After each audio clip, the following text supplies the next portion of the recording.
పొద్దుటూరు ప్రాంతం నుంచి దైవ సేవకులు కొన్ని దినాలను ప్రార్థన చేసి మీ మధ్యకు వచ్చి ఉన్నారు.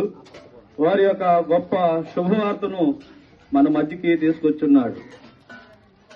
పాపులను రక్షించుటకు క్రీస్తు యేసు ఈ లోకమునకు వచ్చునన్న మాట నమ్మదగినదియో పూర్ణాంగీకారంకు యోగ్యమై ఉన్నదని లేఖనము తెలియపరుస్తూ ఉంది. పాపులు ఎవరు? పాపులంటే దేవుని మాట ఆజ్ఞను అతిక్రమించిన వారు పాపులుగా ఈ భూమి మీద లేఖనాల ద్వారా తెలియపరుస్తూ ఉంది. ఎందుకు అంటే ఈ లోకము పూర్తిగా నశించిపోయే స్థితికి వస్తూ ఉంది. ఆయన క్రియేట్ చేశాడు. ఈ భూమి మీద ఉన్న ప్రతిది కూడా ఆయన క్రియేట్ చేశాడు. ఆయన సృష్టించాడు. ఆయన సృష్టించినప్పుడు సృష్టి పాడైపోతున్నప్పుడు ఎవరైతే సృష్టించారో ఆయనకి బాధ ఉంటది.